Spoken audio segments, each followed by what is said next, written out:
Bienvenidos a la Noche Cósmica de la Oveja Eléctrica, en donde hoy vamos a hablar de las redes sociales y el capitalismo digital. ¿Cómo es que nos quedamos enganchados a las redes, a veces hasta las 4 de la mañana?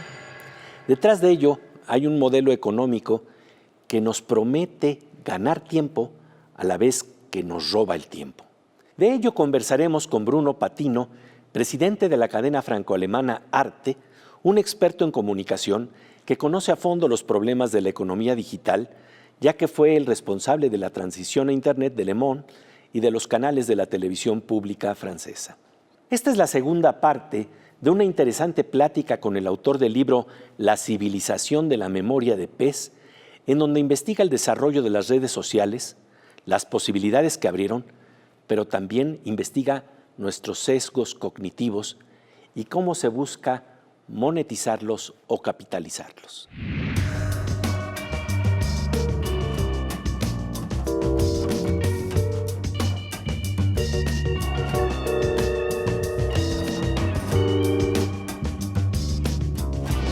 Estamos hablando de una economía de la atención de la que tenemos que estar conscientes de que existe primeramente esa economía de la atención que lleva a un capitalismo digital.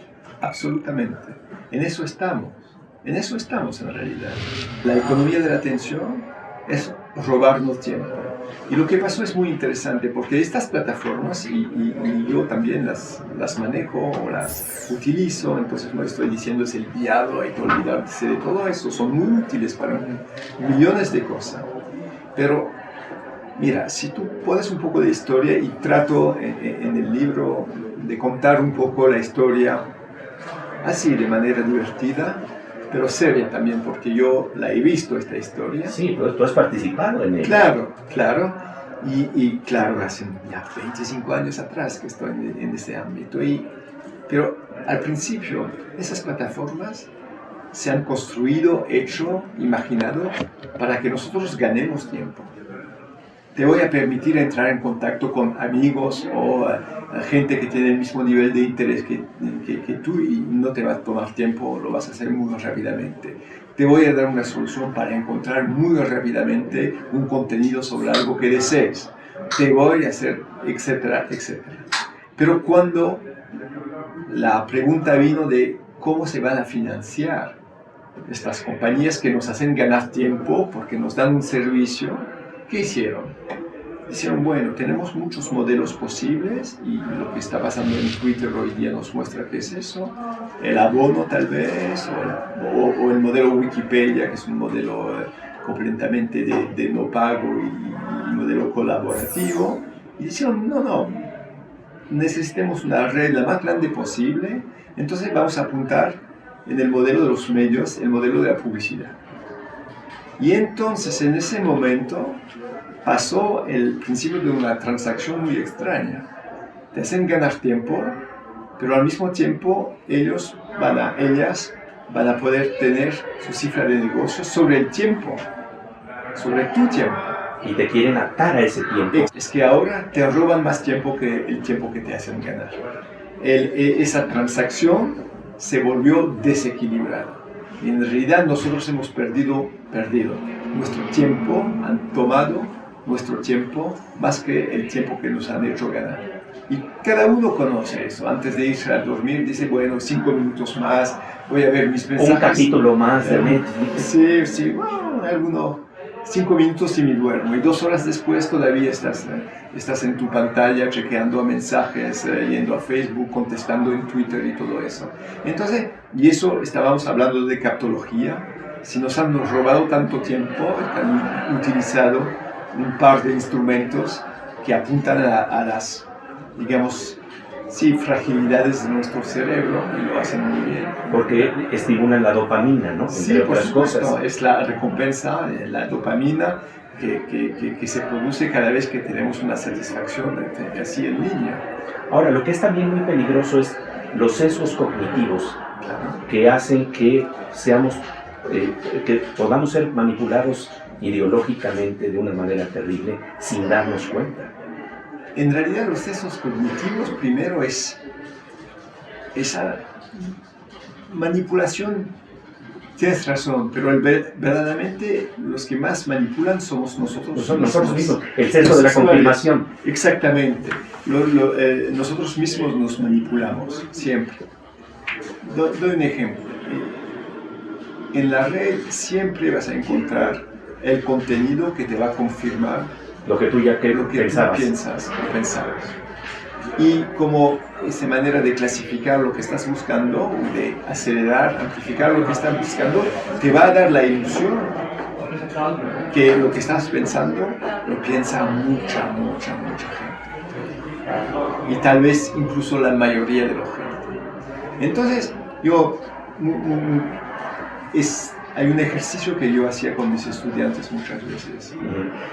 Tomabas un hecho dramático, histórico, un atentado o algo, pones la palabra y después ponías un grupo de personas que normalmente nada tenía que ver y ponías todo eso en Google y por supuesto que salía un contenido que hacía la relación de uno con el otro.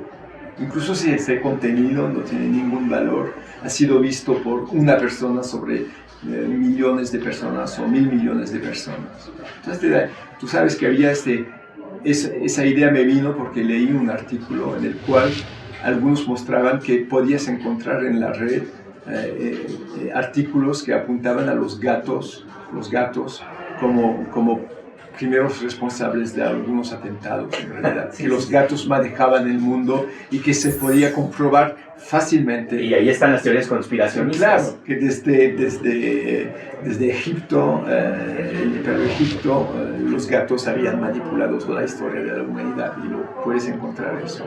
Entonces eso de los procesos cognitivos hacen de nosotros nuestros mismos propagandistas, en realidad.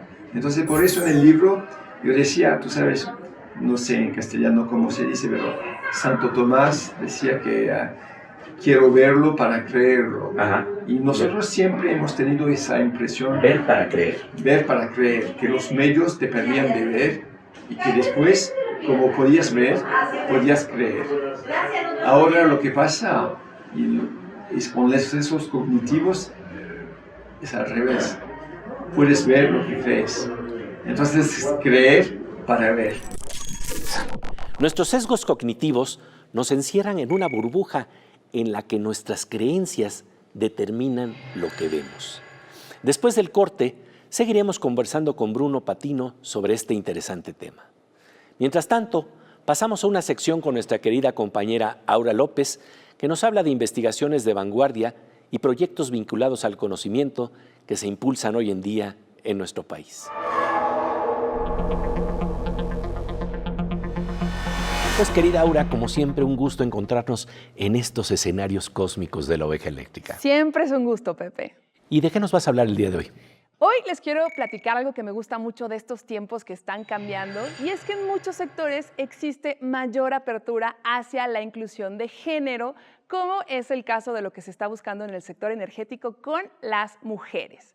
Como sabemos, la energía se usa en todos lados, desde sistemas productivos como la agricultura, industrias, de servicio y transporte, hasta reproductivos y de cuidados, por ejemplo, para mantener hogares, escuelas y sistemas de salud.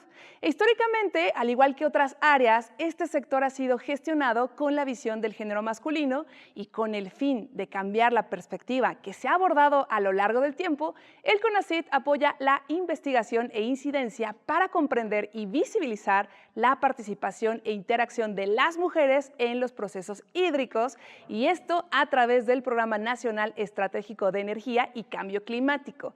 Y uno de los objetivos es aprovechar la participación de las mujeres para entender sus necesidades energéticas en diferentes ámbitos.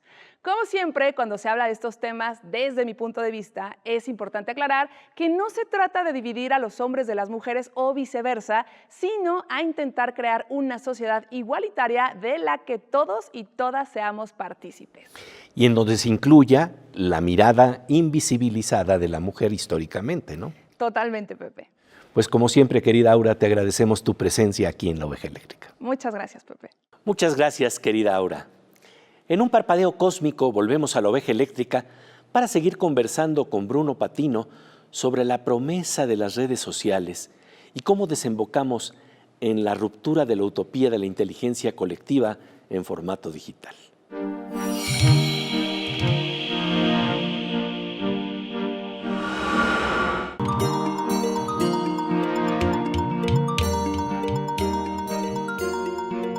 Como de rayo con tintes verdes y dorados que ilumina nuestros anhelos del bien común de la inteligencia colectiva, estamos de regreso en la Noche Cósmica de la Oveja Eléctrica, en donde estamos conversando con el experto en medios digitales Bruno Patino, autor del libro La civilización de la memoria de pez, sobre lo que prometían las redes sociales en torno al diálogo e intercambio de información y cómo nos quedamos atorados en nuestros sesgos cognitivos, en nuestras burbujas, en donde en vez de ver para creer, vemos solo lo que creemos al ser manipulados con algoritmos, con fórmulas que se ajustan al perfil de nuestros deseos.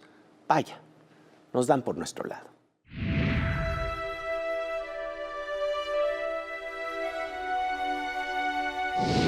Hay una meme que dice lo siguiente. Tú ves a un padre, un papá, viendo la computadora, la hija se acerca por detrás y le dice, papá, estás viendo una noticia falsa. Y él le dice, pero ¿cómo van a ser noticias falsas si piensan lo mismo que yo? Exactamente. Eso es. Ahora es creer para ver. Todos nosotros, esas plataformas nos han dado la posibilidad de ser nuestros profetas, los profetas de nosotros mismos. Y eso es un poco complicado. Porque habla de solipsismo, de encerrarnos en nosotros mismos y de verdad interrumpir las posibilidades de diálogo. Pero a ver, tú perteneces a una generación que creyó en la utopía de la inteligencia colectiva. Hablemos finalmente justamente de esa posibilidad, de cómo romper la tiranía de los algoritmos y qué se puede hacer. Tienes toda la razón. Yo empecé en lo digital en el 1998 y me tocó desarrollar la red de internet de un diario francés que se llama Le Monde. Sí. Pero en ese momento, todos, yo sé que parece hoy en día un poco infantil decirlo, pero todos pensábamos que estábamos cambiando el mundo. Yo lo cuento en el libro, no cuento mi experiencia, que no vale la pena, pero cuento como todas las ideas en ese momento de los principios de la Declaración de Independencia del ciberespacio que hizo John Perry Barlow y todo eso, esa idea que un mundo nuevo estaba construyéndose. Porque se podían comunicar las mejores ideas. Exactamente, que este mundo tendría dos bases. La inteligencia colectiva, porque como tú y yo compartimos toda la información, el conocimiento, el pensamiento, eso iba a dar nacimiento de una inteligencia colectiva. Y al segundo lado, de la economía de compartir. Eso también, que ya tener algo, la propiedad, para muchas cosas no iba a ser relevante más. Íbamos a poder compartir las obras, compartir la cultura, compartir todo eso. Como la Biblioteca Universal de Borges. Exactamente. ¿Qué pasó? Y es por eso que viene el libro. ¿Qué nos pasó? Nos pasaron dos cosas muy simples. Centralización de la red y privatización de la red. Entonces, algo que debía ser horizontal y la posesión de todos, la propiedad de todos, la propiedad común de todos, se volvió poco a poco centralizado entre algunos pocos actores que llamamos los GAFAM u otro. Hablemos de qué quiere decir esta expresión. Google, sí, Amazon, Facebook y Apple. Exacto. Ahora sí, Microsoft. Y Microsoft para sí. ser GAFAM. Entonces, privatización y centralización de la red en realidad ha producido un capitalismo digital que está a 1000 años de la utopía primera. Entonces, ¿qué se puede hacer para volver, tal vez no a esa utopía primera, pero digamos a una red, a un mundo digital que se parezca más a la utopía de principios que a la realidad ahora que estamos? Muchísimas cosas en realidad. Y eso pero primero hay que tener conciencia que es un es un programa o digamos una ambición política que me parece muy importante, porque tiene no solamente impacto sobre nuestra salud mental, pero también sobre la salud mental de nuestras democracias. Y eso hay que decirlo, para no hablar solamente de economía.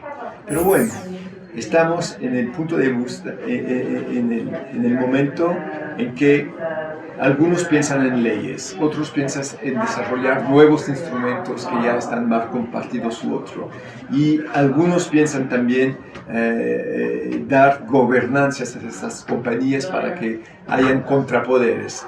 Últimos piensan desarmar un poco esas compañías para que no tengan una potencia tan grande desde el punto de vista económico, y al fin y al cabo muchos dicen que la educación también nos debe permitir tener una distancia y no ser tan manipulables por los algoritmos. El reto es cómo romper la burbuja de nuestros sesgos cognitivos manipulados por los algoritmos y fórmulas de nuestros perfiles de deseos y miedos que bien conocen las grandes empresas de las redes sociales. De ello, seguiremos conversando con Bruno Patino después del corte. Mientras tanto, nuestra querida Miriam Moscona nos habla de un territorio que no se deja atrapar fácilmente por la tiranía de los algoritmos. Estamos hablando de la belleza y la poesía que nos revelan los instrumentos de la ciencia y la tecnología que abren nuestra percepción.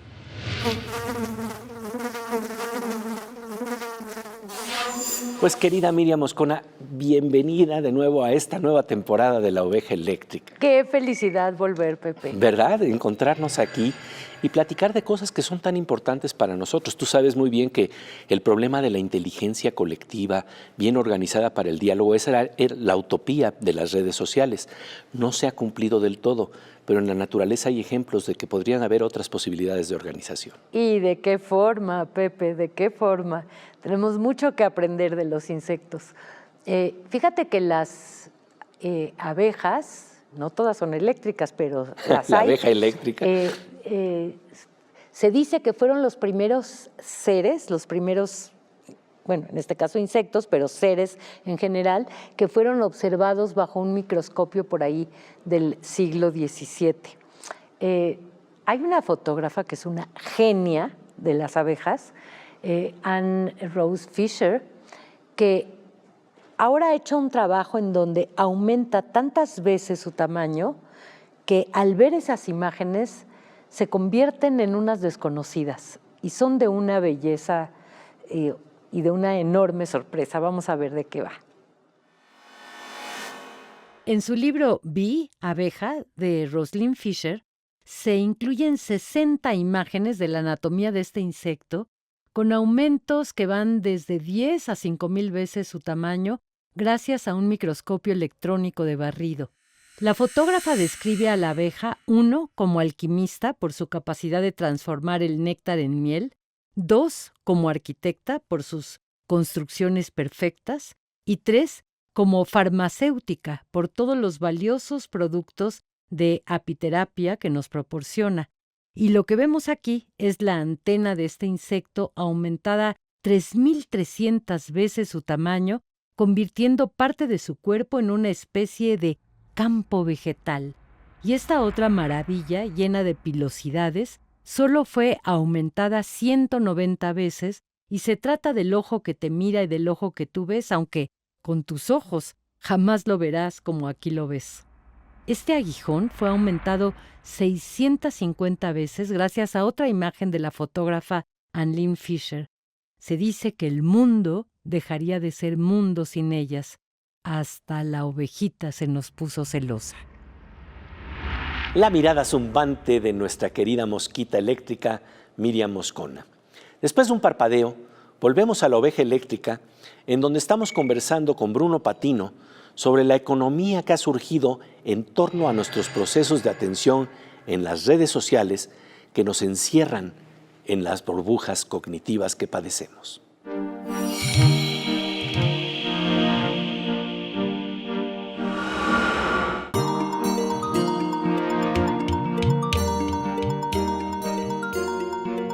Como de rayo con tintes verdes y dorados, estamos de regreso en la noche cósmica de La Oveja Eléctrica, en donde estamos conversando con Bruno Patino, experto en comunicación sobre las redes sociales y el capitalismo digital.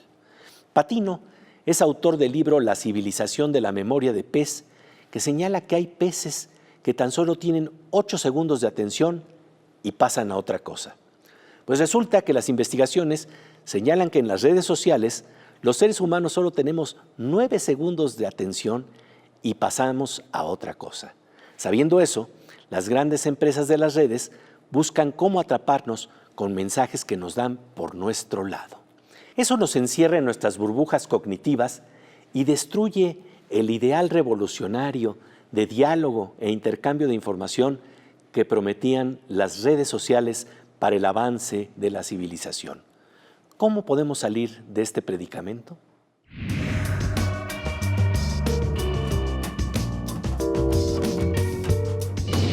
He escrito bastantes libros sobre eso, sobre lo digital, y durante mucho tiempo yo me decía, bueno, la sociedad digital viene después de la sociedad industrial, ¿no? Entonces, el problema que estamos mirando o viendo hoy día es problemas que de una manera u otra hemos vivido a fines del siglo XIX, cuando la industria se desarrolló a toda velocidad, sin límites. No había límites para que la gente trabajara, incluso la noche, los niños y todo. No había límites para la concentración de capital que permitía que dominen algunas compañías, etcétera, etcétera. Eso es cierto. Ahora sabemos bien tú y yo que en realidad ese mundo digital viene después de 1455, la invención de la imprimería. Entonces, cuando tú miras bien lo que pasó en ese momento, que la imprenta dio nacimiento después de un siglo a tal vez la democracia moderna, la ciencia moderna, tal vez el siglo de la luz, todo eso, pero que entre el momento en que fue inventado y ese momento en que se estabilizan las cosas, hubo un siglo de caos total en la historia de las ideas, en los medios, políticamente, con crisis europeas por todas partes que venían de falsa información, todo eso. Entonces, de vez en cuando soy relativamente optimista. Yo le dije, bueno, la imprenta, que fue una invención que cambió nuestra vida después de un siglo y medio, bueno, nos hizo pasar por un siglo de caos. Ojalá lo digital nos haga pasar por 50 años o 40 años de caos y después se estabilice para verdaderamente poder dar todo lo que podía dar en esas utopías primeras. Y que tiene que ver también con una vuelta al silencio. Esto es algo que tú enfatizas como posibilidad. Recuerdo que Julio Cortázar decía que era muy importante papar moscas, es decir, simple y sencillamente exponerse a la vida sin que estén todos los mensajes de lectura posible del mundo, sino simplemente volver a una especie de meditación. Y tú planteas la importancia de la profecía de Paul Valéry en este marco. Sí, claro, pero él decía que íbamos a tener que construir un momento esas abadías, digamos, sí, unos claustros. Claustros, eso es la palabra que yo buscaba, muchas gracias. Esos claustros que estén aislados de todo y que dentro de claustros, en realidad, lo que vamos a ver son seres humanos libres dentro de eso. Entonces yo creo que verdaderamente el silencio, mirar un poco por arriba, incluso caminar las manos en el bolsillo, porque ya no tienes tu herramienta en la mano, tienes las manos en los bolsillos y puedes mirar un poco hacia arriba, hacia el cielo.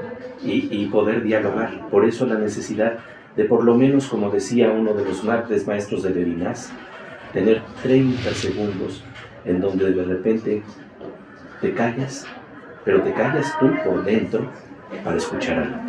Creo que eso es lo más importante. Pues Bruno Patino, de verdad te agradecemos muchísimo tu presencia en la Oveja Eléctrica. Muchas gracias, muchas gracias. Para romper nuestros sesgos cognitivos, vale la pena escuchar el consejo del poeta Paul Valéry, que alude al silencio interno.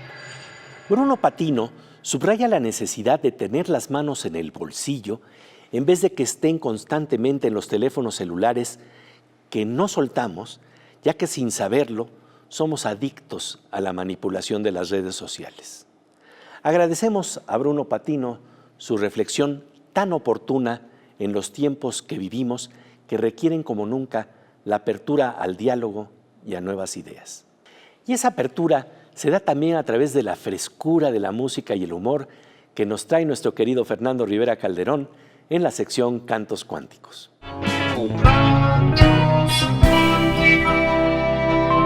Pues querido Fernando Rivera Calderón, encantado de encontrarte, pero Fer, ¿qué estás haciendo? Tú dime. Querido Fer, es que tenemos que empezar a cantar una Pero canción. Pepe, ya te di tus 9 segundos de atención. Estoy viendo gatitos que respeta mi distracción. Oye, ¿a poco tienes memoria de pescado? También. Por eso vamos a hacer una canción. Tú disculparás, pero es que es el signo de nuestros tiempos. ¿Verdad? la El distracción. estar pasando de un lado al otro. Exacto, por eso cuando yo quiero decirte algo importante, estás tan distraída, estás en otros mundos. Cuando me escuchas y logro tu atención, me pelas cuando mucho, no más 9 segundos. Crees que la gente es como el internet y que cuando te aburres tú puedes darme next. 9 segundos me das de tu atención, eres un monumento para la distracción. yo creo que tienes Memoria de pescado y llevas tu atención de un lado al otro lado. Eso tú tienes, Que nada te detienes, no sabes escuchar, me largo para otro lado. Yo creo que tienes memoria de pescado y llevas tu atención de un lado al otro lado. Eso tú tienes y nada te detienes, no sabes escuchar, me largo para otro lado.